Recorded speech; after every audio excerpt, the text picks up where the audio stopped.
All righty, friends. So, welcome back to Brad's Prep.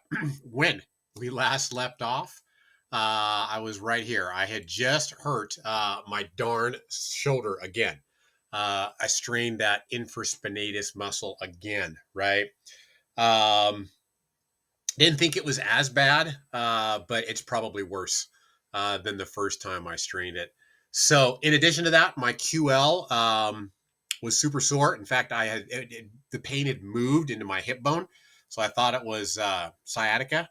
Um, but yeah, basically the wheels had kind of come off, right? So as you're looking through here, wherever you see light red and red, that's when bad things are happening, right? And when we see green, that's when good things are happening. So remember, the plan was just take 4 days off from training, going on a diet break, but at least kind of a creative diet break where I still hit my calories, but all vegetables and small amounts of fruit are just free. I'm not going to count them at all, right? And then I was going to probably have to alter, the peaking plan a good deal. And then, of course, get my rehab going, right? Where I take this arm here and I raise it up over my head supported, then just the weight of my arm, right? And then with the dumbbell in hand, start getting that rehab going right away. That was the plan, right? So I ended up taking 3 days off, and then I got back in the gym and I just did some light back work. Okay, pulling, rowing, even the upright rows, which I'm going to cover and got video of you for you today. They don't bother me. Okay, so that was. I got back in the gym. Basically, I was worried about being really, really sore with 4 days off, but I didn't squat, didn't do any of the power lifts. The next day, workout 3, good session, got a good squat session in. Tried to bench 135, not good. The shoulder hurt pretty darn a lot. Let's just say. I may be opening up with 60 kilos at this meet, so so be it, right? Because I'm still doing this meet regardless. The next day, workout 4 DL session. Got video of that for you as well. 495, kind of my second attempt. All right. And then I got 515 at 10. Was pretty sore the next day. All right. QL was sore. Hip was sore. Hip bone, I should say, was sore. Kind of where my sciatica shows up, and the shoulder was sore. Did a workout 5. Really good squat session. My QL was sore at the beginning, but it kind of backed off. But I mean, essentially, other than trying 135 bench pressing here, I did 135 by 7 here on Wednesday before work. It hurt. Okay. So other than benching 135, I didn't do any bench pressing, that week at all. Okay. All righty. So for those of you who prefer that calendar type of a look, right? Here that is. So hurt the shoulder right here. And then that was right at the end of the peaking cycle. So I didn't get my last squat session in. And then took 4 days off. Well, 3 days, then the light back work, then got videos of all the training here. Okay. But I mean, as of the date of this recording, which is right here, May 3rd, I am roughly 10 days out from my meet. Okay. So let's go ahead then and go into the lifting.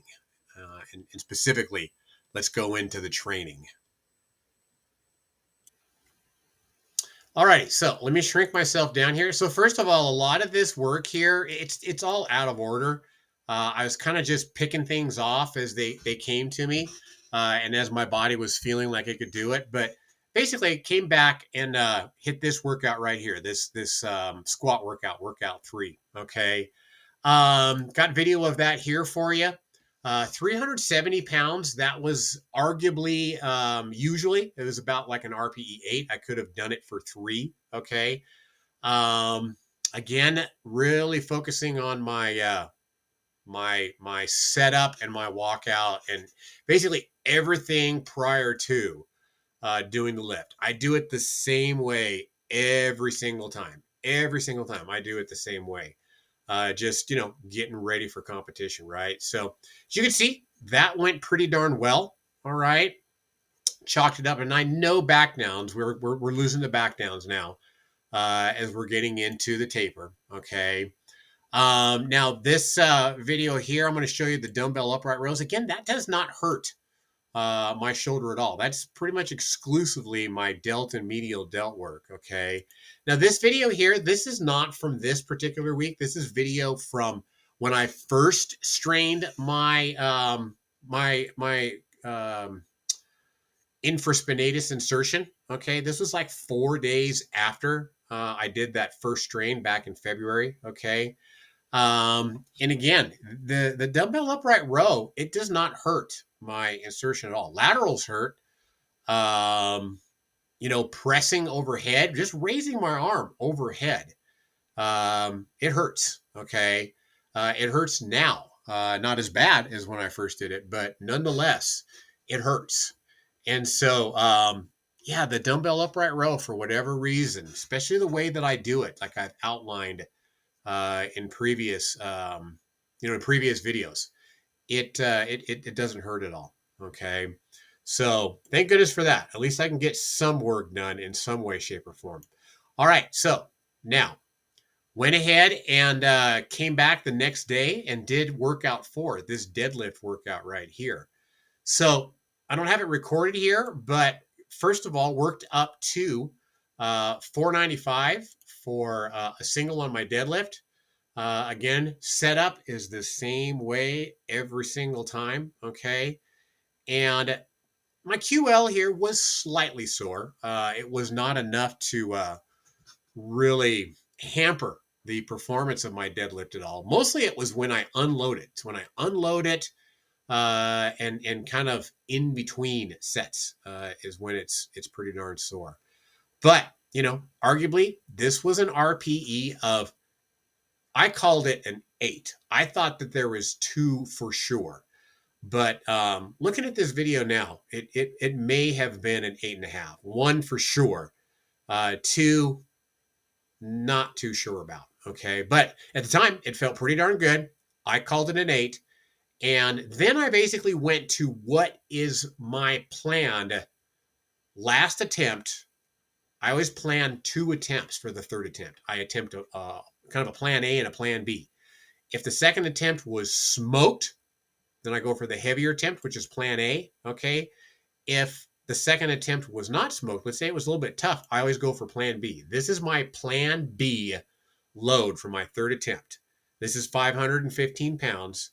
And you can see here, that was a grinder. I don't know. I think my ceiling is not far above this, to be honest with you. I think 522, maybe 525 is as much as I'm going to get out of my deadlift for this particular meet. So, that was the deadlift in workout 4. Got everything done there on the deadlift, and I went ahead and did my reverse hypers. Okay. I like to do a set of strict reverse hypers with just 90 pounds where I stop the load at the full eccentric. And then I like to do one like I'm showing here, where basically I kind of do it in the traditional fashion, getting more of a stretch and letting that thing swing a little bit more. And I do that with 140 pounds. And then, again, I don't think that this was the same day. I think this was a different day. Like I said, I'm getting these kind of all done out of order. But got to keep the ankle mobility in place. I do calves more so for ankle mobility than for calf hypertrophy. Now I'm doing it on the leg press now because again, the QL is sore. And so the standing calf presses that I was doing on the pendulum squat machine, I've kind of done away with those. And I'm now resorting to doing calf raises on the leg press here. I like to kind of somewhat get that elongated stretch on the calves and in the hamstrings. And so you can see I'm kind of reaching forward on that leg press, hanging on, and then typical Brad cadence as of the last year or so, right? Slow on the eccentric, pause, explosive, up to the tippy toes, and then back down again, slow and controlled, pause. You get the idea. All right. So that was workout 4. That was the, I guess you could call it the third session after the injury. And now jumped to workout 5. This was supposed to be a low bar squat to an RPE of 9.5. Okay. Yes, sir. And There it this is. went pretty well. My QL again was still a little bit on the short side. Hell yeah. I did, Thank you. if I recall correctly, got a day of rest before this. Yeah, so I did the deadlift that I just showed you, got a day of rest, and then came in and did this this low bar workout. This is going to be my second attempt. So I'll hit my opener. This will be my second attempt. This is 390 pounds, and it was a good lift. And I'm not going to lie, it helped that I had a little bit of a cheering section, unbeknownst to me, until I started walking this weight out here. You can kind of hear my cheering section here. That was definitely appreciated and helped. Yes, sir. Oh, damn. There it is.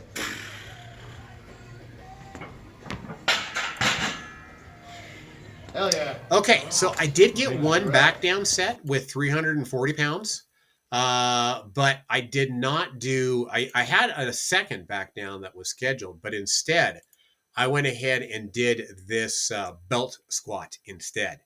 So I don't really even remember what the load was, to be honest with you. I just know that I threw some weight on there and then did it for about 4, pretty hard repetitions. And really, to be honest with you, when this powerlifting meet has been checked off of the list, and hopefully Brad has medaled, right? Wink, wink, wink. I think I'm going to be doing copious belt squats as we start prepping for bodybuilding. But this is a good set. I did manage to work to what I felt like was an RPE 9.5. Slow, grindy repetition. Don't know if I had another one in me there. All right, so that was basically the training as it happened in this first week back from the infraspinatus strain, that QL/sciatica pain, that was kind of inflicting me. And now a kind of a preview as to the next microcycle of training. I'm 2 weeks out now. And so at this point, I always get into my gear. I always get into the singlet. I get into a t-shirt.